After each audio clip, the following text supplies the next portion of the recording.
Good day, everyone. I'm Julia Nicole Cabral, and together with my group mates, we'll be discussing Module 4, which is about the industry and company analysis. Good day everyone, I'm Christine Ocandolita and I will be the first reporter in Group 4. Today I will discuss about industry analysis. So first, what is industry analysis? Industry analysis is the process of examining the economic, competitive, and market factors that influence a specific industry. It helps businesses, investors, and policymakers to understand industry trends, opportunities, risk, and the overall competitive landscape. So next po is industry group. Dito po sa table na to is pinapakita po dito na ang bawat industry po ay different from the other. This table po ay nagpo-provide ng classification of industries based on their product type. Each industry has a unique manufacturing process and market dynamics. Industry can also be classified based on their reaction to the business cycle. They are classified into growth, cyclical, defensive, and cyclical growth industry. So first is growth industry. A growth industry is a sector that experiences rapid expansion in earnings and market size regardless of business cycle.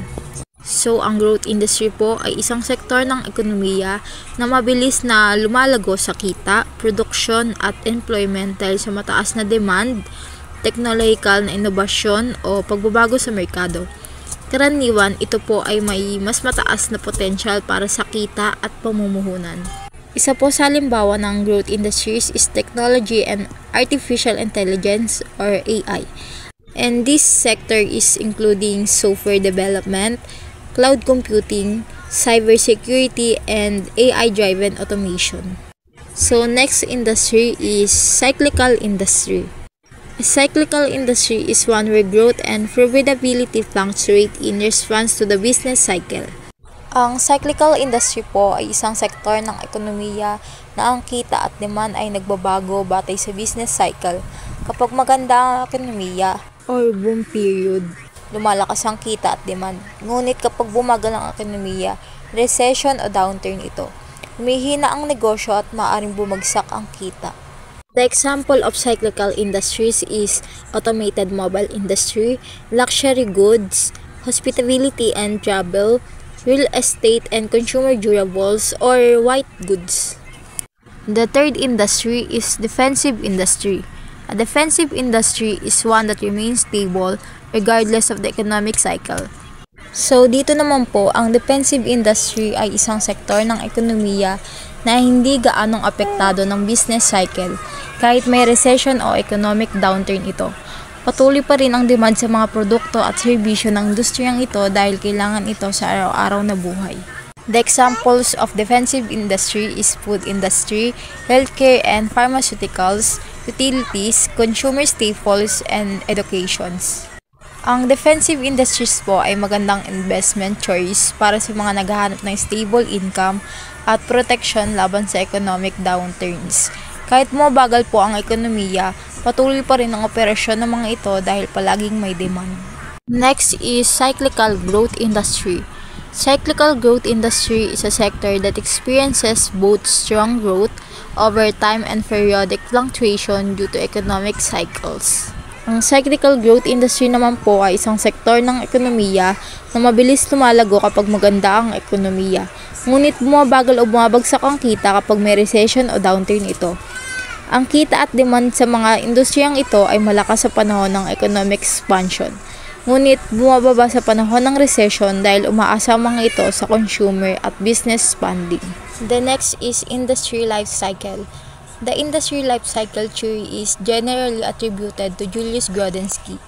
The life cycle of the industry is separated into four well-defined stages, such as pioneering stage, rapid growth stage, maturity and stabilization stage, and declining stage. First stage is pioneering stage. Pioneering stage is the prospective demand for the product is promising in this stage and the technology of the product is low. So dito po, ang pioneering stage po ay ang unang yugto sa buhay ng isang produkto sa merkado.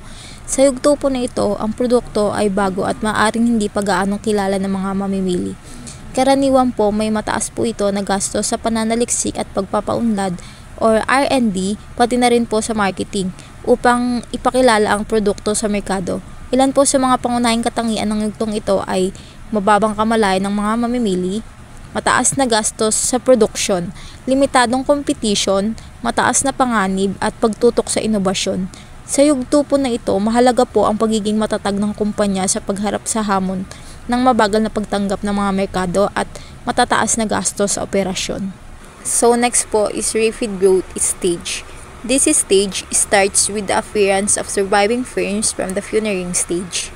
So sa rapid growth naman po, ito po ay isang bahagi ng siklo ng negosyo kung saan ang mga kumpanya ay nakakaranas ng mabilis na pagtaas ng kita, bahagi ng merkado at kakayahang kumita. Sa yugto po na ito, ang mga produkto o serbisyo ng kumpanya ay matagumpay ng naitatag, nakakuha ng tiwala ng mga mamimili at mabilis na lumalawak upang matugunan ng mga tumataas na demand. Next is maturity and stabilization stage. Maturity and stabilization stage is when a company's growth slows down and aligns with the industry or GDP growth rate. Businesses focus on efficiency, profitability, and sustaining market position. Ang ibig sabihin po nito ay isa po ito sa bahagi ng siklo ng negosyo kung saan abot ng isang kumpanya ang pinakamataas na antas ng paglago at nagpapanatili po ito ng matatag na posisyon sa merkado. Sa yugto po na ito, bumabagal ang mabilis na pagpapalawak at ang mga negosyo ay nakatuon sa kahusayan at pagpapanatili ng mga customer at patuloy na pagpapalago ng kita. Next is declining stage. In this stage, demand for the particular product and the earnings of the companies in the industry decline. Dito naman po sa declining stage, ito po ay ang huling bahagi ng siklo ng negosyo kung saan ang mga kumpanya ay nakakaranas ng patuloy na pagbagsak sa benta, bahagi ng merkado at kita. Ang pagbagsak na ito ay maaring dulot ng saturation ng merkado, makabagong teknolohiya, pagbabago sa kagustuhan ng mga mamimili o lumalakas na kompetisyon. Next is factors to be considered. Apart from industry life cycle analysis, the investors has to analyze some other factors too. They are growth of the industry, cost structure and profitability, nature of the product, nature of the competition, government policy, labor, and research and development. So first is the growth of the industry. So, ang growth of the industry po ay isang mahalagang sukatan ng pagunlad ng ekonomiya. Sa paglipas ng panahon, ang iba't ibang sektor ng industriya ay nagpakita ng iba't ibang antas ng paglago at kakayahang kumita. Ang historical performance ng isang industriya ay maaaring suriin batay sa kita, return on investment at reaksyon nito sa mga salik ng makroekonomiya tulad ng inflation, interest rates at pandaigdigang demand. So ang next po is cost structure and profitability. Ang cost structure po ay tumutukoy sa pagkakabuo ng mga gastusin ng isang industriya na may direktang epekto sa profitability. Ang tamang pag-unaw sa mga salik nito ay mahalaga upang mapabuti ang operasyon at makontrol ang gastos at mapalakas ang kita ng isang negosyo. Next is the nature of the product. Dito po ang mga industriya ay gumagawa ng mga produkto na kinakailangan ng parehong mga mamimili at iba pang mga industriya ang demand para sa pang-industriyang produkto. Halimbawa is pigiron, yero at makinarya sa tela. Ito ay nakadepende sa paglago at katatagan ng kaugnay ng mga industriya tulad ng construction at tela. Kailangang suriin ng mga mamumuhunan ang parehong supplier industry at end-user industry upang matukoy ang demand. Para naman sa consumer goods, ang demand ay naapektuhan ng mga salik tulad ng pagbabago sa panlasa ng mamimili, teknolohikal na inobasyon at mga pamalit na produkto. Halimbawa, bumaba ang demand para sa pluma na may tinta dahil sa pagsikat ng ballpoint pen na mas madaling gamitin. Next po is nature of competition. Ang nature of competition po ay tumutukoy sa antas ng paligsahan sa pagitan ng mga negosyo sa isang industriya. Malaki ang epekto nito sa demand ng produkto, presyo at kakayahang kumita ng mga kumpanya. Isa po sa example nito ay ang industriya ng telecom. Sa Pilipinas, may ilang pangunahing kumpanya sa industriya ng telecommunication tulad ng PLDT, Globe at dito. Dahil kakaunti lamang po ang mga kumpanya dito sa atin, may matindi po silang kompetisyon sa bilis ng internet, presyo ng mobile plans at serbisyo sa customer. Nagpapakalala rin po sila sa ibang mga promos at bundling services upang makikayat po sila ng mas maraming subscribers. So ang next po is government policy. Dito naman po, malaki po ang epekto ng mga patakaran ng mga gobyerno sa industriya. At ito po ay nagkakaiba-iba depende po sa sektor. May mga insensitibo din po sila tulad ng tax subsidies at mga tax holidays para sa mga produktong pang-exports. Gayon pa man po, may mga regulasyon din po sila sa laki ng produksyon at presyo ng mga ilang produkto, gaya ng asukal, pataba at mga gamot na madalas maapektuhan ng mga pabago-bagong patakaran ng mga gobyerno. Ang mga kontrol at malayang pagpapasya sa mga presyo ng asukal ay may direktang epekto po sa kita ng industriya nito. May mga pagkakataon din po naglalagay po ang mga gobyerno ng mga hadlang sa pagpasok ng bagong negosyo tulad ng industriya ng himpapawid na kung saan pinapayagan lamang po ng mga pribadong kumpanya na mag-operate sa mga domestic flight. Sa pagpili po ng industriya, mahalagang suriin ng mabuti ang mga patakaran ng gobyerno dahil ang liberalisasyon at pag-aalis ng mga lisensya ay nagdulot ang matinding hamon sa mga lokal na industriya. Next po is labor. Dito po, ang pagsusuri sa kalagayan ng paggawa sa isang industriya ay napakahalaga dahil ang bilang ng mga yunyon ng manggagawa at ang mga kanilang paraan ng operasyon ay may epekto sa produktibidad at modernisasyon ng industriya. Research and development. Dito po, upang makalaban sa lokal at pandaigdigang pamilihan, kailangan po maging teknolohikal na kompetitibo ang mga produkto at proseso ng produksyon ng isang industriya. Ito po ay nakasalalay sa pananaliksik at pagunlad or R&D ng kumpanya o industriya. Ang pagpapalawak po ng merkado at pagtamo ng ekonomiya ng sukat ay posible lamang sa pamamagitan ng R&D. Kaya naman po, bago mamuhunan, mahalagang suriin ng mabuti ang porsyento ng gastos na inilaan para sa R&D. Ang next is pollution standard. Dito po, mahigpit at mataas ang mga pamantayan sa polusyon sa sektor ng industriya. Dahil ang ilang industriya tulad ng paggawa ng leather, chemical at mga gamot ay may mas mataas na antas ng basura at polusyon kumpara sa iba. Ang next po is SWOT. Ang mga nabanggit po na factors ay maaaring maging kalakasan, kahinaan, oportunidad at banta para sa isang industriya. Kaya mahalaga pong magsagawa ng SWOT analysis bago mamuhunan. Halimbawa po, ang pagtaas ng demand para sa isang produkto ay isang kalakasan, samantala naman ang matinding kompetisyon mula sa maraming kumpanya ay isang banta. Ang pagsulong ng pananaliksik at pag-unlad or R&D ay isang oportunidad. Ngunit ang pagpasok ng multinational na kumpanya at murang imported na produkto ay maaaring maging banta. Dahil po dito, kailangang maayos na ayusin at suriin ang mga salik na ito upang magkaroon ng mas malinaw na pagsusuri sa industriya. Upang gawing mas detalyado ang pagsusuri, ginamit ang pharmaceutical industry bilang halimbawa ng SWOT analysis. Ang next is pharmaceutical industry. Ito po ay tumutukoy sa paggawa, pagbebenta at pamamahagi ng mga gamot para sa paggamot at pagpigil ng sakit. Kasama po rito ang pananaliksik at pagunlad or R&D ng mga bagong gamot, pati na rin po ang produksyon ng generics at branded na gamot. Ang next is growth of industry. Dito po, sila po ay nakaranas ng matatag na paglago ng mga nakarang taon at patuloy ang pamumuhunan nila dito. Sabay po nito, tumataas din po ang produksyon ng mga produkto habang ang kahusayan ng operasyon at pamamahala sa negosyo ay patuloy na nagpapabuti. Ang paglago po ng output sa industriya ay makikita nyo po sa table na ito. Ang next po is structure of industry po.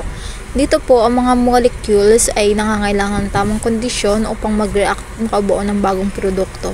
Kaya mahalaga po ang mahusay na kondisyon sa pagmamanufacture at bihasang mga manggagawa.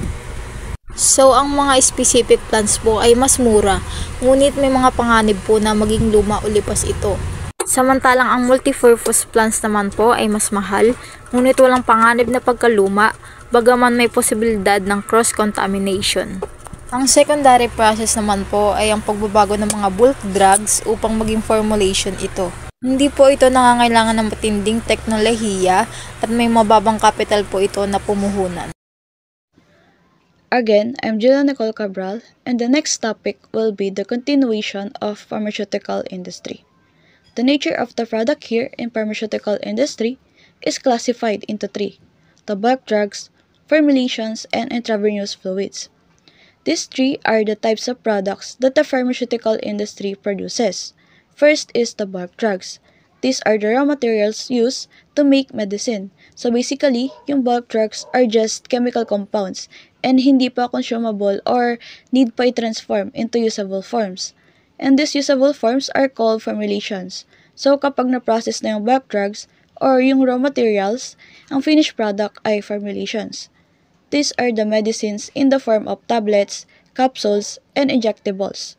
Lastly, intravenous fluids are the sterile solutions or germ-free solutions na ini-inject natin sa veins to prevent dehydration or to put nutrients and medication.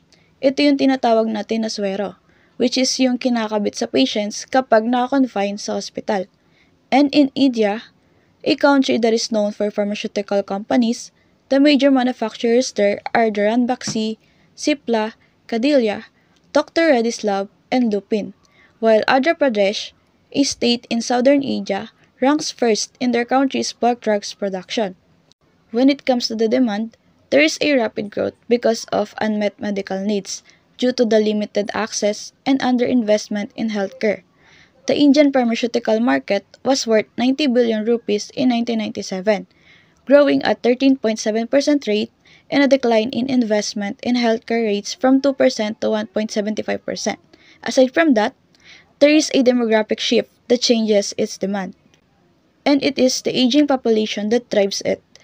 Because of the unexpected growth in the 50 to 59 group, the demand from life-saving drugs shifted to life-enhancing drugs. Competition. There are 2,400 pharmaceutical companies in India and 15,000 small-scale units or small companies which are relatively small in size and scope. Sample nito ay yung mga nagpo-produce ng specific type of medicine and yung mga distributors and retailers. There is a low entry barriers, meaning madaling nakakapasok yung new companies sa market due to the few obstacles or barriers, and also, the government supports these small sector units plus the low cost. That's why the competition in pharmaceutical industry is fierce. There's a lot of competitors in the market and a large number of units in the pharmaceutical sector, which leads to a price crash in bulk drugs. They are fighting for customers, and it is not just local competition but also international since the country imports products from China. Chinese corporations like Pfizer, Abbott Labs, and Novartis. When it comes to the government policies, businesses including the pharmaceutical companies are regulated by the government. The product development, prices, and safety. Isa sa mga policies nila ay yung tinatawag na Drug Price Control Order or DPCO. This law ensures that the products are affordable. It sets maximum prices for certain drugs. Aside from prices, the government's role here is to also ensure that the medicine is safe. So bago mailabas yung product, chine-check muna its processes and its quality. Need mo na i-prove kung safe ba for public use. Another law is the patent law. This law granted manufacturers to copy other companies' products but only its manufacturing process. So meaning, they cannot copy the product exactly. Ang magagawa lang nila is yung own version nila, and it is through reverse engineering. Ito yung pag-aaralan yung sample product from other company kung paano iyon ginawa. So patent law allows Indian companies to reverse engineer existing drugs para makagawa sila and may offer at lower price. However, GATT or the General Agreement on Tariffs and Trade requires India to change the law. The companies will be needing to get permission first from the original inventor before making a copy of it. So kahit gumamit sila ng ibang manufacturing process and chemical formula, hindi mailalabas yung product hanggat hindi approve or walang permission ng inventor. The last part for pharmaceutical industry is the research and development. The total amount of money that the Indian pharmaceutical companies spent for research and development is significantly low and only 2% of their turnover. This means that 2% lang nakita nila or ng revenues ng top 15 companies yung ininvest for research and development. Sa India kasi, yung focus ng researches sa pharmaceutical industry ay sa process development lang. nakapokus lang sa pag-optimize ng manufacturing processes rather than researching and developing new drugs o yung mga molecular research or new molecular research. That also is the reason kung bakit maliit lang yung amount na na-invest ng companies for research and development. Mas less kasi yung cost kapag nakafocus sa manufacturing process compared sa pag-develop ng new product. And sa ganitong way, India become a major exporter for generic products. Mabilis yung pag-produce nila ng products, pero maliit lang yung potential for inventing new products and innovative treatment. So here's a SWOT analysis that shows or presents the strengths, challenges, and opportunities that the Indian pharmaceutical industry is facing. Under strengths, the pharmaceutical industry in India, despite of economic slowdown, achieved double-digit growth rate. It grows at 13.7% rate. The pharmaceutical market is growing. India being a net exporter of bulk drugs and formulations, the country became a leading exporter. The low cost in process and development. And lastly, India ranking third in the largest scientific pool in the world, having a large and skilled scientific workforce, providing a strong foundation for innovation and research. Weaknesses: the decline in planned investment in medical and public health o yung na-mention ko earlier na maliit lang yung ininvest ng companies when it comes to the research and development. Second is yung limited access to allopathic drugs o yung essential medicines. So, 3 out of 10 Indians lang yung may access to allopathic drugs, which means na there is a need for improvement when it comes to healthcare infrastructure and affordability. And then various price controls. Ito yung price controls or yung policy ng government on essential drugs. This is considered as a weakness kasi nalilimit yung profitability ng pharmaceutical companies since the policy makes the prices low and affordable. So, konti lang yung profit.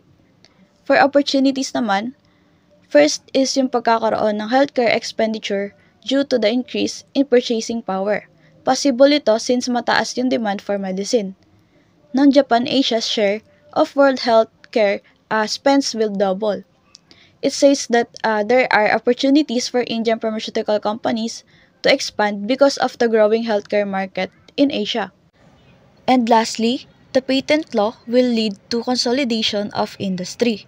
Due to the shift towards product patents, possible na magkaroon ng consolidation of the industry. So, larger companies could acquire from the small units and focus more on developing innovative drugs. And for threats, the fall in price of bulk drugs and imports from China. If that happens, possible na magkaroon or na maging major producer ng bulk drugs in China.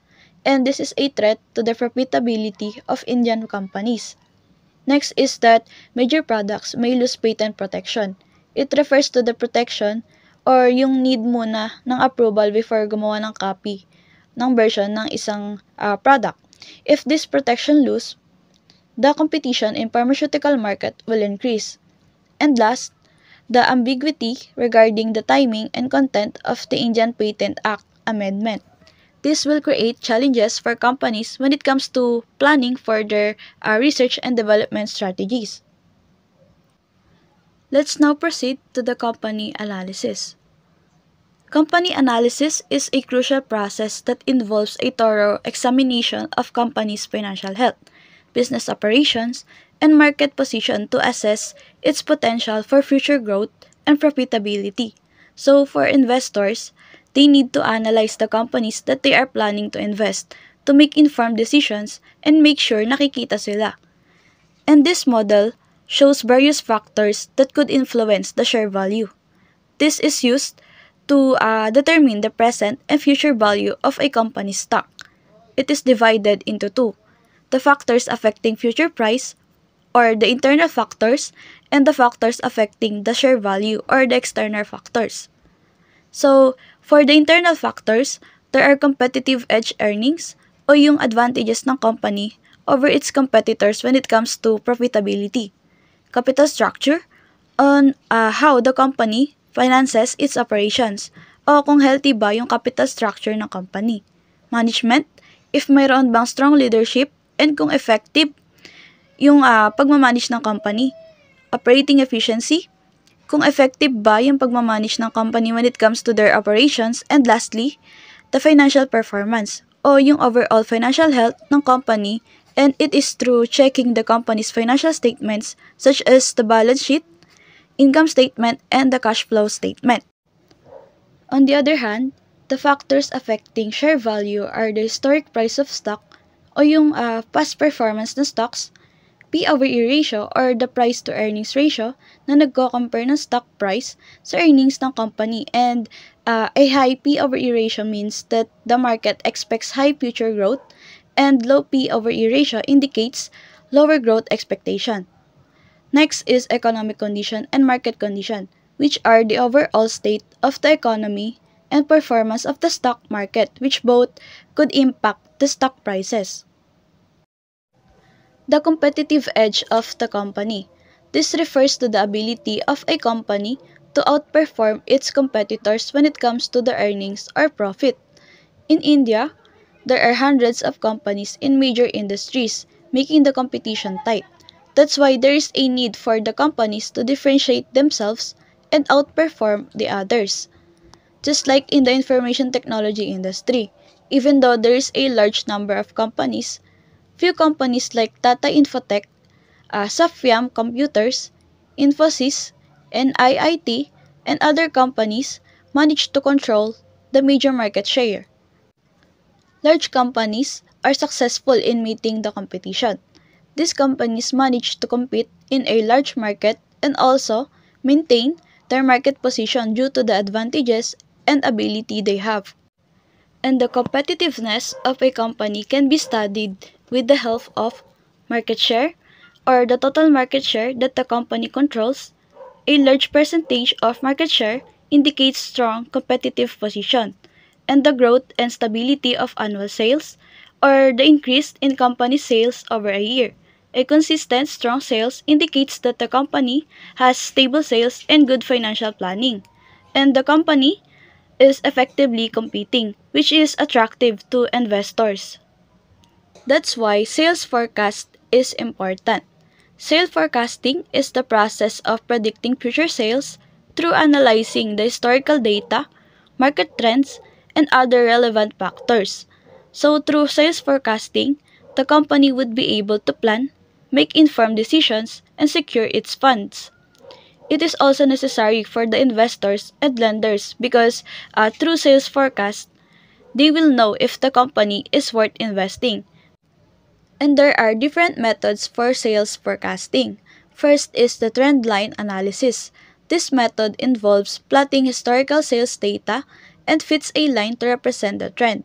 So basically, it uses a line to show the sales growth. Next is the historical sales to industry ratios. It uses the percentage of the total market shares that a company historically holds and multiply it to the total industry sales to determine the future sales of the company. This method also allows the company to compare its sales performance against the overall market. Then, the correlation with macroeconomic variables. Dito naman, kino-compare yung sales growth sa macroeconomic variables like the gross domestic product, per capita income, and population growth. So, in-examine yung relationship between the sales and macroeconomic factors. Finally, the analysis of demand components, the consumer and industry demand. Here, tinitingnan lang kung yung demand ng product ng company and also yung competitors, including the substitute products, kung tataas ba or bababa yung demand sa future. Earnings of the company. The earnings of a company are not just determined by the sales. It also involves the cost and expenses of the company. It is the difference between the sales and expenses. So, kapag mataas yung cost and operating expenses, or kapag mabilis tumaas, baliwala yung sales, doon lang din mapupunta and parang walang kinita yung company.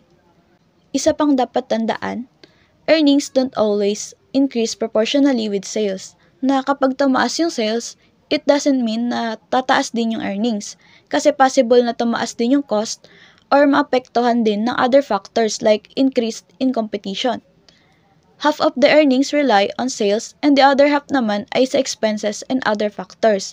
So if mag-i-increase yung sales by 10%, yung earnings per share may increase by 5%. So there is a need to analyze both operating and non-operating income sources. Operating income sources is yung activities or operations na nakakapag-generate ng profit like selling goods or services. And yung non-operating income naman ay yung income galing sa sources outside or yung mga interest sa investments, dividends, or asset sales. The investor should analyze both income sources whether it is from the sale of assets or it is from investments. Because sometimes, earnings may seem to be attractive in a particular period but if you check the previous period, turns out bumaba pala kasi mas mataas yung sa previous. The income of the company may vary due to the following reasons. The change in sales and cost, which I've mentioned earlier na the significant impacts the overall earnings. The depreciation method adopted or on how company accounts for their decline in value assets. The depletion of sources for the companies that extracts natural resources. The inventory accounting method, which is used to value the inventory. The placement cost of inventories, the wages, salaries, and fringe benefits that can reduce earnings and also the taxes, the tax rates, and changes in tax laws. I'm Ashley Bautista and let's now proceed to the capital structure. A company's use of debt and equity financing for operation and investments influenced by risk tolerance, cost of capital, and financial goals. Leveraging debt reduces cost of capital, while equity financing offers flexibility in challenging economic conditions. Next, preference shares. Preference shares combine debt and equity investment, offering dividend payments before common stock shareholders. However, they lack voting rights compared to common shareholders. Next, debt. Debt refers to money owed to someone or business borrowed when insufficient for desired expenses. It requires a repayment plan. Management. Effective leadership involves planning, organizing, coordinating, and directing of workforce to achieve specific goals and objectives, making management crucial for organizational success. Operating efficiency. Operational efficiency is the balance between an organization's output and input, aiming to reduce costs and increase revenue by producing high-quality products. Operating leverage. High operating leverage generally yields larger profits on incremental sales, while leverage may be easier to achieve with lower sales levels. Financial analysis. Financial statement analysis is a method used by analysts to understand a company's business activities, including its growth, challenges, and risks. Next, balance sheet. A balance sheet is a crucial financial statement that outlines a company's assets, liabilities, and shareholder equity, providing a comprehensive overview of its financial health. Next, profit and loss. A profit and loss statement is a financial statement used by companies to display their revenues and expenditures over a specific fiscal year. Limitation of financial statements. Financial statements have limitation as they don't fully reflect current situation due to past data. Understanding this limitation can help reduce invested funds in a business. Next, analysis of financial.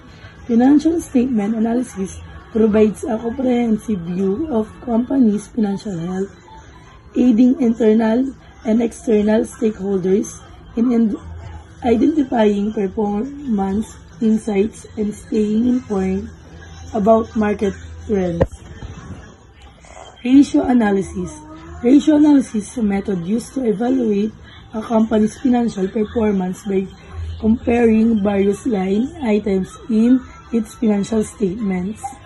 Next, comparative analysis. Comparative analysis is a method that compares two or more things to identify similarities and differences, aiding in decision-making, problem-solving, and understanding complex issues. Next, trend analysis examines is a continuous tool that monitors market trends over time, revealing change and consumer needs, industry activity, both short-term and long-term. And the last one, common sense statements. Common sense statements, also known as vertical analysis, is a method of analyzing financial statements by comparing line items to the base amount for a specific accounting period. Hi everyone, good afternoon. My name is Bernardo Lovely and I am one of the reporter of Group 4. Today we are going to tackle the investment and portfolios. So the image shows a list of financial analysis concepts. Let me break down each terms with definition, examples, and relevant details. For the fund flow analysis, it analyzes change in the financial position of a company between two balance sheets, which is the dates, focusing on resources, and use of funds. The best example for the fund flow analysis is when a company issues shares, source of funds, and purchases new machinery, use of funds. Now let's proceed to the cash flow statement. So, ano nga ba yung cash flow statements? It is to show the inflow and outline of cash within a company categorized into operating, investment, and financing activities. For example, operating, yung cash received from customer, yung investing, purchase of equipment, and financing, repayment of loans. Now let's proceed to the ratio analysis. So what is ratio analysis? It evaluates a company's financial performance using key ratios derived from financial statement. For example, current ratio, the equity ratio, return on equity. Liquidity ratio. It means that it measures the company's ability to meet short-term obligation. For example, yung current ratio is equals to current assets divided into current liabilities. For the quick ratio naman, ang computation done is current assets minus inventory divided by current liabilities. Yun yung tinatawag na liquidity ratio. Now, let's proceed to the leverage ratios. Ano nga ba yun? It assesses a company's debt level relative to its equity or assets. For example, debt minus to equity ratio is the total of debt divided by shareholders' equity. High ratio may indicate higher financial risk. Now, let's proceed to the interest coverage ratio. Sa interest coverage ratio, it indicates how easily a company can pay interest on outstanding debt. Yung formula nun is EBIT divided by interest expenses. For example, a ratio of 5 means the companies earn 5 times its interest expenses. Profitability ratio. It means that it measures a company's ability to generate profit relative to sales, assets, or equity. For example, gross profit is equals to margin. Gross profit divided into revenue times 100% its return on assets, or ROA. Net profit margin ratio. So, ano nga ba yung definition nun? It shows the percentage of net profit generated from revenue. Yung formulation para sa net profit is net profit divided into revenue times 100%. For example, 20% margin means the company keeps 0.20 per 1 peso revenue after all the expenses. Number 9, return on assets, ROA. It evaluates how efficiently a company uses its assets to generate profit. Yung formula neto is net divided into total assets. For example, a return on assets of 10% means each 1 peso of assets generates into 0.10 in profits. And now let's talk about return on equity, or the ROE. Return on equity shows the return shareholders get on their investment in the company. I will give the formula for this. Net income divided into shareholder equity. For example, the 15% of your ROE means a return of 0.15 for every 1 peso of equity. Now, let's proceed to the valuation ratios and book value per share, or the BVPS. For the value ratios, it helps assess a company's market value relative to financial metrics. For example, price to earnings ratio, price to book BP ratio. Now, let's talk about the book value per share, or the BVPS. It indicates the value of equity per share based on the balance sheet. For the formula, total equity minus the preferred equity divided in the total outstanding shares. If BVPS is 50 pesos, that's the value of a shareholder would get per share if the companies were liquidated. Dividend to market price, dividend yield. So what is it? It shows the return on investment from dividends relative to the stock price. For the formula for this, dividend per share divided into market price per share times 100%. Example, a stock price at 100 pesos with a 5 dividend yields into what? Into 5% only. Earnings per share, or the EPS. It measures net income available to shareholder per share. Magbibigay ulit ako ng another formulation for this. Net income minus preferred dividends divided into average outstanding shares. For example, an EPS of 10 pesos means 10 pesos profit per share. Growth in earnings. It tracks the rate at which a company earns are increasing over time. For example, if EPS grows from 10 to 12 in a year, the earning growth rate is 20% only. Intrinsic value. The perceived true value of company based on fundamentals and not just market price. If a stock's instinct value of 150 pesos but trades at 100, it may be undervalued. That would be all. Thank you so much, guys.